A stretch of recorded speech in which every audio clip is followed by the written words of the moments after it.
नमस्कार, आप देख रहे हैं हरियाणा विशेष। आपके साथ में ममता तिवारी। शुरुआत करते हैं खबरों की।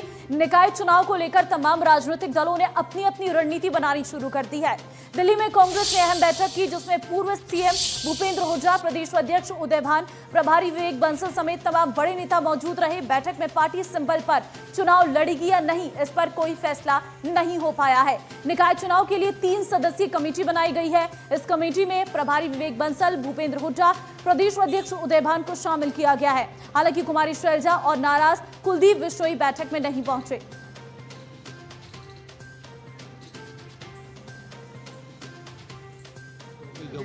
मीटिंग बुलाएंगे तो कुमारी बता दो, कुमारी शैलजा मीटिंग में नहीं थी क्या? कोई नहीं सहमति उनके नाम पर काम होगा सर? कब है मीटिंग सर इस मुद्दे पे? दोबारा मीटिंग होगी। हम तय करेंगे कि सबके विचार सुन लिए गए हैं। विधायकों का और सीएलपी लीडर की क्या राय है राज्यसभा को लेकर इस बात की? तो मीटिंग कांग्रेस अध्यक्ष बुलाएंगे, हाईकमान बुलाएगी, फैसला जब वो बताएंगे। जब सोनिया जी से आपकी सर मुलाकात हुई, इसके बारे में थोड़ी सी जानकारी अगर दे पाएं, किन मुद्दों पे बातचीत हुई है? तो कई दफ़ा होती है सोनिया जी हमारी अध्यक्ष हैं, हमारी सब बात करती रहती है राजनीतिक स्थिति पे भी। और भी सिंबल पे लड़ने का फायदा होगा निकाय चुनाव में, क्योंकि ताल ठोककर कहीं ना कहीं बीजेपी आपको चैलेंज कर रही है, आम आदमी पार्टी चैलेंज कर रही है कि आमने सामने की हो जाए और सिंबल पे चुनाव लड़िए। फैसला करेंगे। हम कॉर्पोरेशन को लड़े थे ना सिंबल पे, सोनीपत में बीजेपी वही थी। जब हम कॉर्पोरेशन से लड़े, हार गई। बैठक में सब ने अपने सुझाव दिए हैं और फैसला सब कमेटियाँ बनेगी। इसमें कौन कौन मेंबर है सर कमेटी? प्रभारी हैं अपने विपक्ष के नेता, फॉर्मर चीफ मिनिस्टर और अध्यक्ष जी हैं। और सर आज ही फैसला कर देंगे वो कि रुक के करें? देखो अभी वेट एंड सी। और विचार से जो मंथन हुआ है उसके छोटी कमेटी बनाकर डिसीजन अभी आपको बहुत जल्दी 2-3 दिन में 4 दिन में सुझाव दिए। आगामी निकाय चुनाव को लेकर ये बैठक हमने आहूत की थी और जिसमें वरिष्ठ हमारे समस्त संगठन के पदाधिकारीगण थे और विधायकगण थे। सबने अपनी अपनी व्यक्तिगत राय की है, जिसका हमने संज्ञान लिया है और उसके अनुरूप आज या कल में 1-2 दिन में हम लोग फैसला कर लेंगे कि आगे की हमारी क्या रणनीति रहेगी।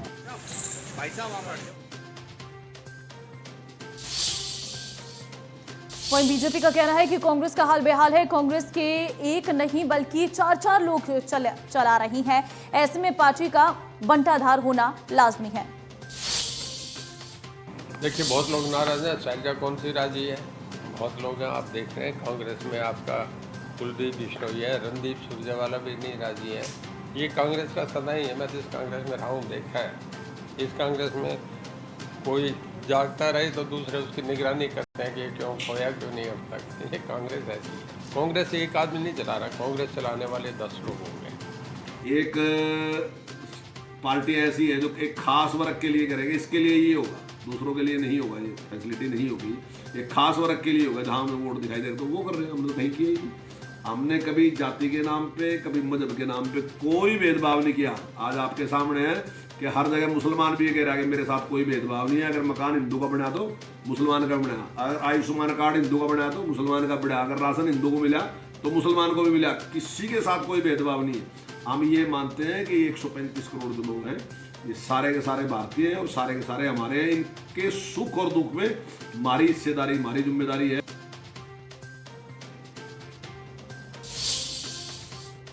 चलिए आगे बढ़ते हैं। आय से अधिक संपत्ति मामले में दोषी करार दिए जा चुके हरियाणा के पूर्व सीएम ओम प्रकाश चौटाला की सजा पर राउंस एवेन्यू कोर्ट में बहस पूरी हो गई है। ओपी चौटाला के खिलाफ सजा पर दोनों पक्षों की दलीलें सुनने के बाद कोर्ट ने फैसला सुरक्षित रख लिया है। अब दोपहर 2 बजे ओपी चौटाला की सजा पर फैसला सुनाया जाएगा। कल साथ ही सीबीआई ने ओपी चौटाला को अधिकतम सजा देने की मांग की है।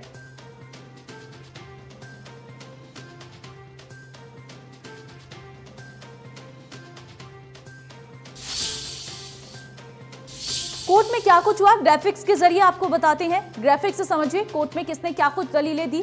दरअसल आपको बता दें, हर्ष कुमार शर्मा ओम प्रकाश चौटाला के वकील ने कहा 87 साल उम्र है, बचपन से बीमार है, दिव्यांगता बढ़ती जा रही है, 60% से 90% हो गई है। ओम प्रकाश चौटाला के वकील हर्ष कुमार शर्मा का यह बयान था। और वहीं अगर स्पेशल जज की बात करें विकास धूल, जिन्होंने कहा कि आपके पास 90% दिव्यांगता का कोई सबूत है, तो ओम प्रकाश चौटाला के वकील ने कहा कि नहीं, 60% दिव्यांगता का है, लेकिन दिव्यांगता बढ़कर 90% हो गई है। अस्थमा है, लंग्स में इन्फेक्शन भी है। सुप्रीम कोर्ट के एक फैसले के आधार पर दिव्यांग आरोपी को कोर्ट मान्यता के आधार पर कम सजा देने पर विचार कर सकता है। जितने समय तक चौटाला जेल में रही हैं, सजा सुनाते वक्त उससे भी कंसिडर किया जाए। ये कपड़े भी खुद नहीं पहन सकते, दूसरे की सहायता के बिना वो चल नहीं सकते। जांच में हमेशा सहयोग किया है। उम्र और दिव्यांगता को ध्यान में रखा जाए। इन्होंने जेल में 10वीं और 12वीं भी की है।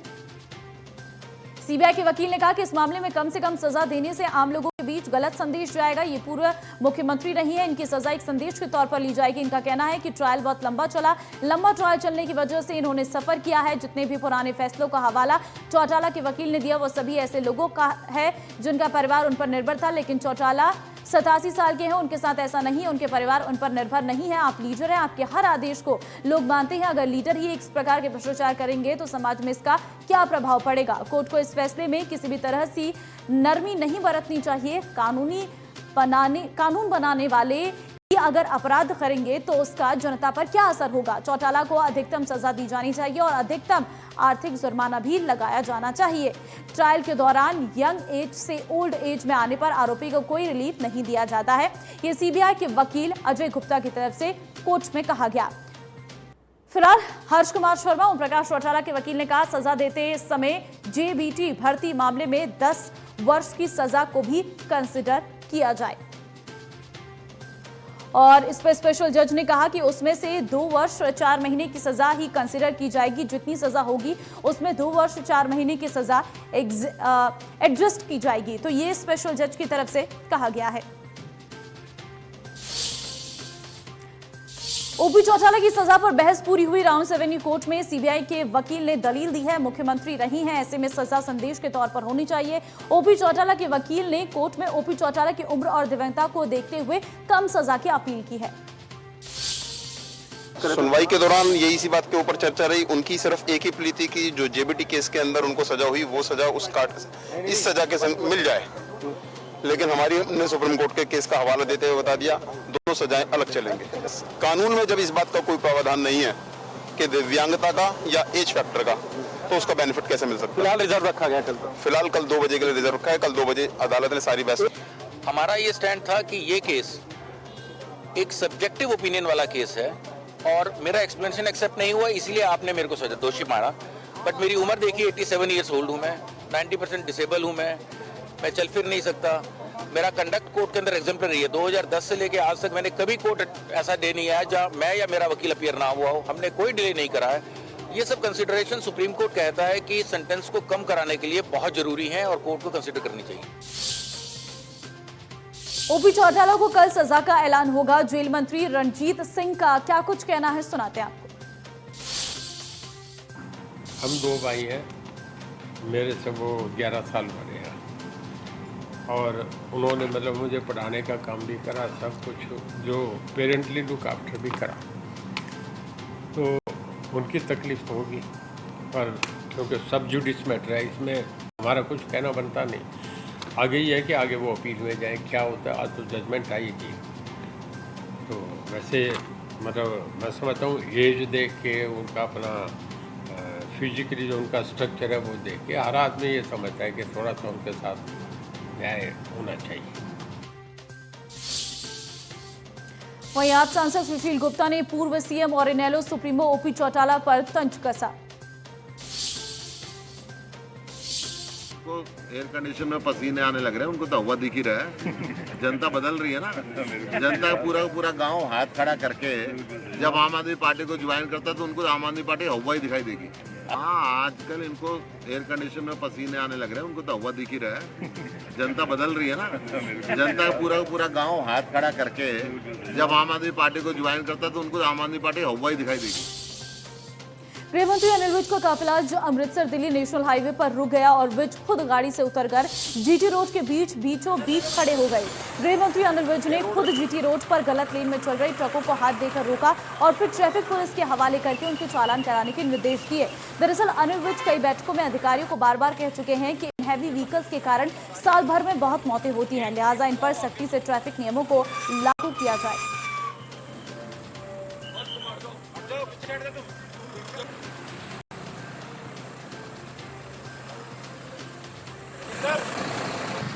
देखिए, देखा जाए तो अधिकतर जो रोड एक्सीडेंट्स के अंदर कैजुअलिटीज़ होती हैं वो कहीं ना कहीं उसके अंदर जो ट्रैफिक के नियम हैं उनकी पालना नहीं की जाती, और जिसके अंदर सबसे अधिकतर जो कारण है वो है लेन ड्राइविंग का डिसिप्लिन फॉलो ना करना। और हमारे जो एचएम साहब हैं उन्होंने काफ़ी टाइम से मतलब उनके मार्गदर्शन के अंदर अम्बाला पुलिस द्वारा पहले ही एक अभियान चल रहा है जिसके अंदर हम मैक्सिमम जितने भी हैवी व्हीकल्स, चाहे वो ट्रक्स हों, डंपर्स हों, कोई बसेस हों, जो लेन डिसिप्लिन को फॉलो नहीं करते और राइट मोस्ट लेन के अंदर चलते हैं, उनके रेगुलरली चलान कर रहे हैं। और सारे मीडिया साथियों की थ्रू हम उसकी मैक्सिमम लोगों तक कवरेज भी कर रहे हैं। और आज मंत्री जी खुद आए हैं यहाँ पे, तो हमें पूरी उम्मीद है कि उससे जो हमारा ये अभियान है वो और मजबूत होगा और लोगों तक ये मैसेज पहुंचेगा कि ये उन्हीं की सेफ्टी और सिक्योरिटी के लिए है अगर वो ट्रैफिक नियमों का पालन करेंगे। मोदी सरकार के 8 साल पूरे होने पर शिक्षा एवं पर्यावरण मंत्री कंवरपाल गुर्जर ने कहा कि 8 सालों में प्रधानमंत्री नरेंद्र मोदी ने विश्व में भारत की छवि को बदला है। 8 साल में नरेंद्र मोदी जी के नेतृत्व में भारत की छवि बिल्कुल बदल गई है। आज ये वो 8 साल पूर्व वाला भारत नहीं है। आज अभी आप देख रहे हैं कि जैसे माननीय प्रधानमंत्री जी अभी जापान में गए और वहाँ एक सम्मेलन जिस प्रकार से भाग लिया, और जो रुतबा आज पूरी दुनिया में भारत का दिखाई दे रहा, उससे हर भारतीय जो है गौरवान्वित है और उसको बड़ा फख्र महसूस हो रहा है। मैं समझता हूँ कि नरेंद्र मोदी जी दुनिया के नंबर 1 लीडर है, मतलब लीडर नेतृत्व करने वाला। अब कोरोना को भी जिस प्रकार से सामना किया और पूरे देश को जिस प्रकार से उन्होंने अपने साथ जोड़ लिया, यानी कि हर आदमी ये समझ रहा था कि मेरी जिम्मेदारी है इस काम के लिए और मैंने इसको भगाना है। और जहां पूरी दुनिया में ज़्यादातर लोग ये समझ रहे थे कि भारत इसको शायद कंट्रोल ना कर सके, लेकिन जिस तरीके से भारत ने कंट्रोल किया, आज पूरी दुनिया के जो विकसित राष्ट्र हैं वो विश्वास से।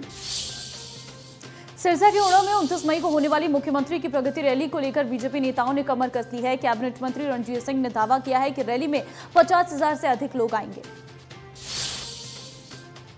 मैं आपसे पुख्ता पूरी अथॉरिटी से कह के जा रहा हूँ, हमारी भीड़ 50,000 क्रॉस करेगी। अब कितनी हो ये बात, मैं इस बात को जिम्मेदारी से कह रहा हूँ। अब मैं फिर बैठूंगा, इट विल क्रॉस 50,000। बहुत बड़ी रैली होगी, रिकॉर्ड तोड़ रैली होगी। हमारे मुख्यमंत्री जी ने जो पीछे अभी गए एक हफ्ता पहले 368 करोड़ रुपए की सौगात दी, लोगों में एक विश्वास बढ़ा है कि हमारे इलाके के काम खूब दबा के होंगे।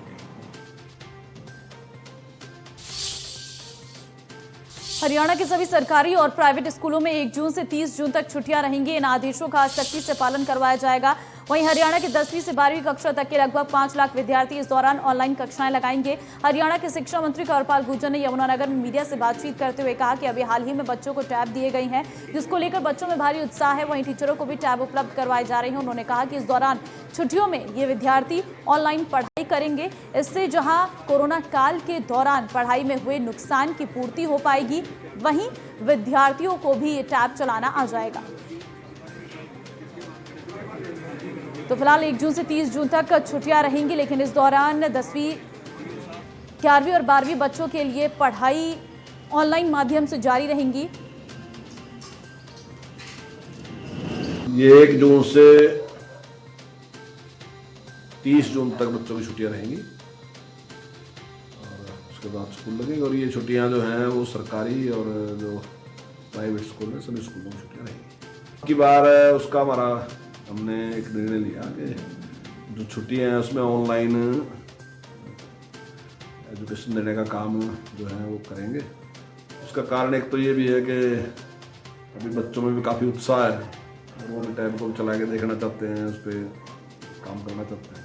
और टीचरों को भी हमने टैब उपलब्ध कराए हैं, उनका भी अच्छा मन है। और मैं समझता हूँ इस 1 महीने में जहाँ कोरोना की वजह से पढ़ाई के मामले में काफ़ी नुकसान हमारे बच्चों का है, तो कुछ उसकी भी पूर्ति होगी और कुछ एक थोड़ा सा जिस प्रकार से आम भाषा में कहते हैं हाथ खुलने की बात है, थोड़ा सा हाथ बच्चों का खुलेगा उस पर।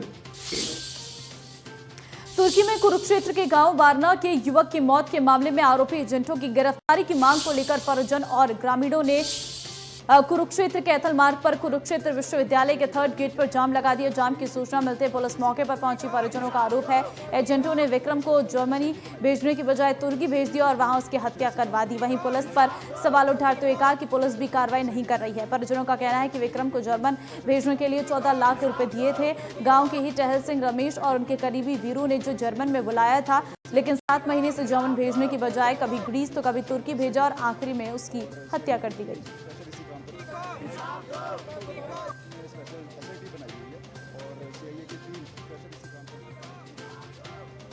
ने स्पेशल एसआईटी बनाई हुई है और सीआईए की टीम स्पेशल इसी काम पर ने स्पेशल एसआईटी बनाई हुई है और सीआईए की टीम स्पेशल इसी काम पर ने स्पेशल एसआईटी बनाई हुई है और सीआईए की टीम स्पेशल इसी काम पर ने स्पेशल एसआईटी बनाई हुई है और सीआईए की टीम स्पेशल इसी काम पर ने स्पेशल एसआईटी बनाई हुई है और सीआईए की टीम स्पेशल इसी काम पर। ठीक है, क्या कुछ ये पूरा मामला है वो जरा आपको ग्राफिक्स के माध्यम से बताते हैं। आपको बता दें कि ये पूरा मामला कुछ इस प्रकार का है। गांव के 2 लोगों ने दिया जर्मनी भेजने का झांसा। दोनों लोगों के रिश्तेदार जर्मनी में रहते हैं, ये जानकारी निकलकर सामने आई इस पूरे मामले पर। और जर्मनी भेजने के लिए 14 लाख की मांग की थी और जब 14 लाख की मांग की गई थी और सीधे जर्मनी भेजने की बात कही थी, ये परिजनों की तरफ से जानकारी दी गई है इस पूरे मामले पर। साथ ही परिजनों ने जर्मनी भेजने के लिए 14 लाख दे भी दिए थे। मांग की गई थी जर्मनी भेजने के लिए 14 लाख की और परिजनों ने 14 लाख दिए। 30 जून 2021 को मृतक विक्की को ग्रीस पहुंचाया गया था। सीधे जर्मनी की बात हुई थी लेकिन पहले ग्रीस पहुंचाया गया। 7 महीने से कभी ग्रीस भेजा गया तो कभी तुर्की, ये परिजनों की तरफ से कहा गया है। 13 मई को बेटे की मौत की खबर आई तो परिजनों ने हत्या करने का आरोप लगाया है।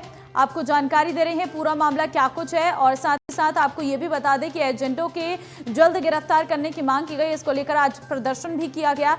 गांव के 2 लोगों ने जर्मनी भेजने का झांसा दिया था। ये पूरा मामला कुछ इस प्रकार का है कि आपको बता दें कि दोनों लोगों के रिश्तेदार जर्मनी में रहते हैं। जर्मनी भेजने के लिए परिजनों से 14 लाख रुपए लिए गए थे और उसके बाद जब उन्होंने 14 लाख दे दिए तो सीधे जर्मनी भेजने का वादा करने के बाद जर्मनी नहीं भेजा गया। स्पेशल एसआईटी बनाई हुई है और सीआईए की टीम स्पेशल इसी काम पे लगा दी है और जल्द से जल्द इसमें पॉजिटिव रिजल्ट आ जाएगा। इनकी गिरफ्तारियां होंगी। सेकंड, इनकी डिमांड ये थी कि इसका पोस्टमार्टम करवाया जाए शरीर का, और वो हम एप्लीकेशन अभी मूव कर रहे हैं इनसे। एप्लीकेशन लेके वो होते ही वीडियोग्राफी करवाने की और बोर्ड से करवाने की हम एप्लीकेशन करेंगे। तीसरी मांग इनकी ये थी कि गिरफ्तारियां जैसे ही होती हैं तो हमारा जो पैसा गया है इमिग्रेशन इलीगल तरीके से किसी को बिहार भेजने के, जो हमारा पैसा गया है उसकी भी रिकवरी करवाई जाए।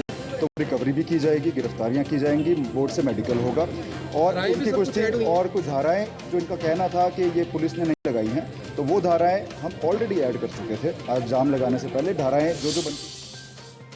महिलाओं को रक्षा सेवाओं में अधिकारियों के रूप में शामिल करने के फैसले 3 साल बाद कैप्टन अभिलाषा बराक बुधवार को सेना की पहली महिला लड़ाकू पायलट बन गई है।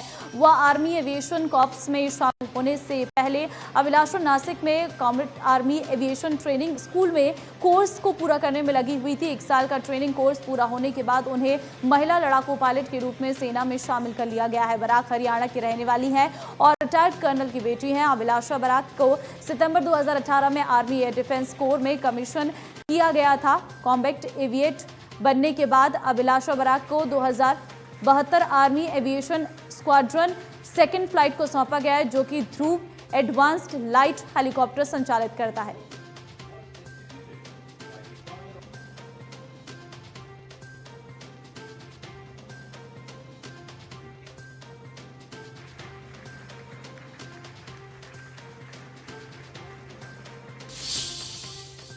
ग्राफिक्स के बारे में जानकारी देते हैं आपको कैप्टन अभिलाषा के बारे में, साथ ही अन्य जानकारी आपको ग्राफिक्स के माध्यम से दी जाती है।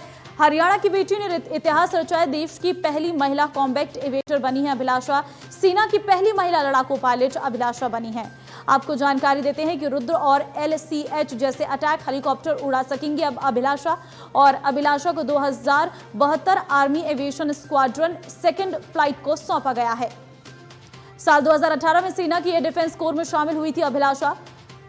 साथ ही आपको यह भी बता दें कि कई प्रोफेशनल मिलिट्री कोर्स कर चुकी हैं अभिलाषा बराक, और कॉम्बैट एविएटर बनने के लिए 6 महीने का कोर्स किया था। कर्नल कमांडेंट आर्मी एविएशन ने प्रतीक चिन्ह विंग्स से किया सम्मानित। तो हरियाणा की रहने वाली है अभिलाषा बराक, एक बड़ी उपलब्धि हासिल की है। रिटायर्ड कर्नल S ओम सिंह की बेटी है अभिलाषा, उनके पिता भी रिटायर्ड कर्नल रही हैं। तो देश की पहली महिला कॉम्बैट एविएटर अभिलाषा बनी है। वहीं सीएम मनोहर लाल ने कैप्टन अभिलाषा बराक को भारतीय सेना की पहली कॉम्बैट एविएटर बनने पर बधाई भी दी है। ट्वीट के जरिए मुख्यमंत्री ने अभिलाषा की फोटो ट्वीट की है, साथ ही उन्हें बधाई संदेश भी ट्वीट के माध्यम से दिया है, क्योंकि हरियाणा के लिए अपने आप में गौरवान्वित करने वाला ये पल है। और हरियाणा की बेटी ने एक बार फिर से कहीं ना कहीं इतिहास रचते हुए बहुत सारी चीज़ों को बदला है अभिलाषा ने, और इसी को लेकर मुख्यमंत्री ने ट्वीट भी किया है और उन्हें बधाई दी है।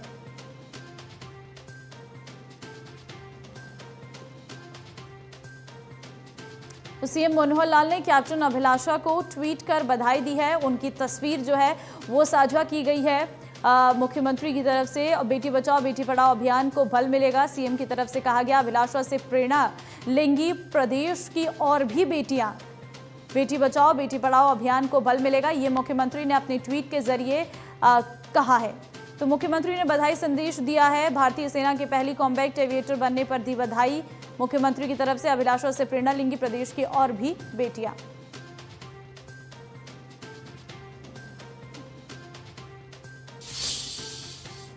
चलिए, हरियाणा विशेष में आज के लिए बस इतना ही। बाकी अन्य खबरों के लिए आप देखते रहिए इंडिया न्यूज हरियाणा। नमस्कार।